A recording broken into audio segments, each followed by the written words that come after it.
नमस्कार, स्वागत आपका हरियाणा न्यूज 24 पर। मैं हूं प्रिंस लांबा। हरियाणा प्रदेश की सियासत में उस समय हड़कंप मच गया, उस समय एक बार फिर खलबली मच गई। उस समय जो है नई राजनीतिक चर्चाएं शुरू हो गई जब नायब सैनी की जनसभा में एक ही मंच के ऊपर दो राजनीतिक ध्रुव विरोधी आमने सामने दिखे, एक साथ नजर आए, एक ही मंच पर मुख्यमंत्री नायब सैनी के अगल और बगल बैठे हुए दिखाई दिए। हम बात कर रहे हैं अहिरवाल के दो बड़े दिग्गज नेताओं की, धुरंधर नेताओं की। पहला नाम राव इंद्रजीत सिंह, जो गुरुग्राम से लगातार छठी बार सांसद हैं और इसके साथ ही केंद्र सरकार में मंत्री भी हैं। और फिर दूसरे नेता की अगर बात करें तो वो राव नरवीर सिंह हैं, जो कि बादशाहपुर से भाजपा विधायक होने के साथ साथ हरियाणा सरकार में मंत्री हैं। वैसे तो दोनों नेताओं के बीच राजनीतिक तौर पर 36 का आंकड़ा हमेशा दिखाई देता है। दोनों एक दूसरे को मात देने के लिए, सियासी पटकनी देने के लिए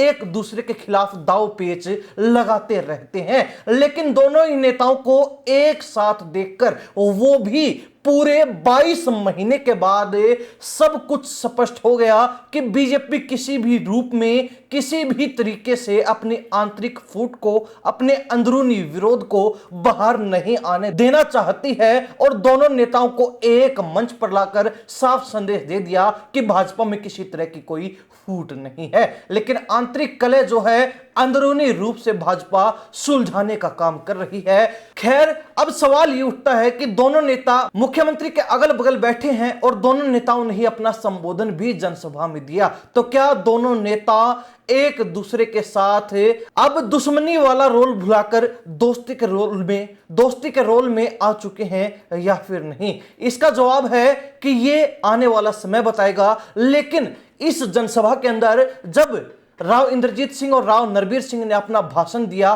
तो खुलकर ना हो, लेकिन दबी जुबान में, बातों ही बातों में, इशारों ही इशारों में और बड़े ही सिस्टमैटिक ढंग से एक दूसरे की टांग खिंचाई करना नहीं भूले। यहां पर भी टांग खिंचाई करने से, एक दूसरे पर कटाक्ष करने से, एक दूसरे की कमी गिनवाने से चूके नहीं। मुख्यमंत्री के सामने ही दोनों नेताओं ने इशारों में अपने वक्तव्य के दौरान एक दूसरे की कमियां उजागर करके साफ कर दिया कि दोनों नेताओं के बीच जो 36 का आंकड़ा है वो यूं ही बरकरार रहने वाला है, लगातार जारी रहने वाला है। आपको बता दें कि राव इंद्रजीत सिंह ने अपने संबोधन में केएमपी यानी कि कुंडली मानेसर पलवल एक्सप्रेसवे का मुद्दा उठाया और उन्होंने कहा इस हाईवे का शिलान्यास जो है खुद प्रधानमंत्री नरेंद्र मोदी के द्वारा 2017-18 के दरमियान किया गया था, लेकिन आज जो है मात्र 6 से 7 सालों के अंदर ही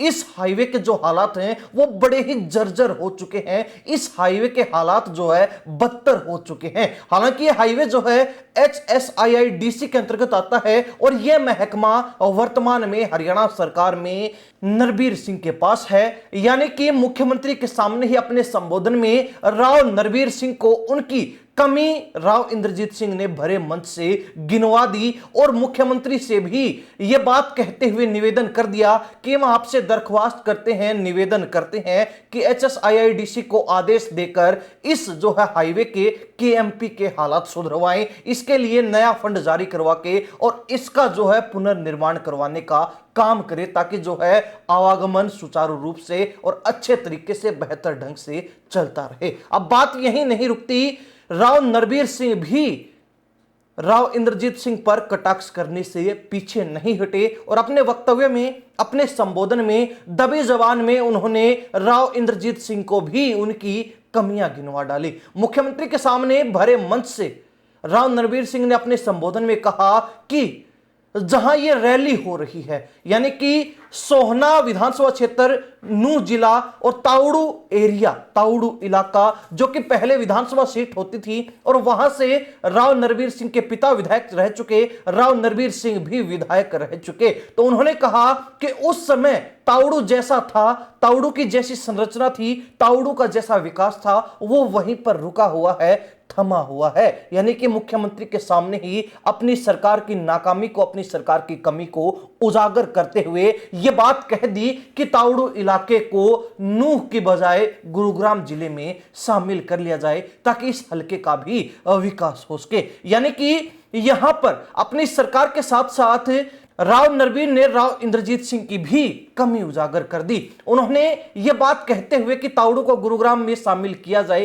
ताकि इसका विकास हो सके, इसलिए कही क्योंकि तावड़ू जो है वो गुरुग्राम लोकसभा सीट के अंतर्गत आता है और गुरुग्राम लोकसभा से लगातार छठी बार राव इंद्रजीत सिंह सांसद हैं। चाहे सरकार कांग्रेस की हो या फिर भाजपा की, दोनों ही सरकारों में इस लोकसभा सीट से राव इंद्रजीत सिंह ही सांसद रहे हैं और लगातार छठी बार सांसद बने आ रहे हैं। यानी कि पिछले 25-30 वर्षों से गुरुग्राम लोकसभा सीट पर राव इंद्रजीत सिंह का ही कब्जा जमा रहा है, उनका एक छत्र राज चला आ रहा है। तो ऐसे में कहीं ना कहीं उन्होंने कहा कि राव इंद्रजीत सिंह जो यहां के सांसद हैं और उनके इलाके में ये इलाका तावड़ू पड़ता है, यहां विकास नहीं हो पाया, तो ऐसे में इसको गुरुग्राम में शामिल किया जाए ताकि इसका विकास हो सके, इसके डेवलपमेंट हो सके। अब यहीं से अंदाजा लगाया जा सकता है कि दोनों नेता 22 महीनों के बाद एक मंच पर एक साथ नजर जरूर आए, लेकिन यहां पर भी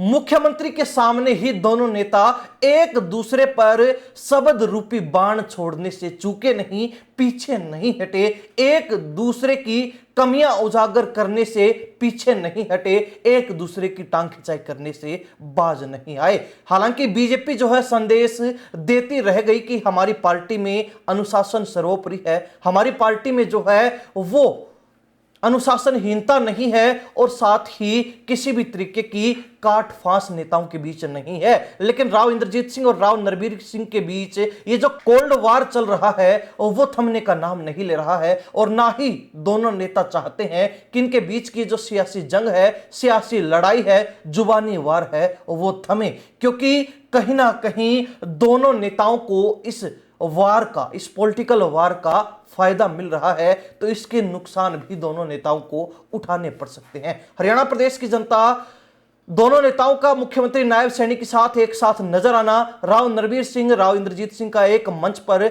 बैठे दिखाई देना और एक दूसरे से पूरे मंच के ऊपर जितने समय तक जनसभा चली तब तक बातें नहीं करना, नजरें तक ना मिलाना, ये क्या कहता है, ये रिश्ता क्या कहलाता है? कमेंट के माध्यम से जरूर लिखिए। इन्हीं सब बातों के साथ मैं प्रिंस लांबा, हरियाणा न्यूज़ 24। नमस्कार, जय हिंद।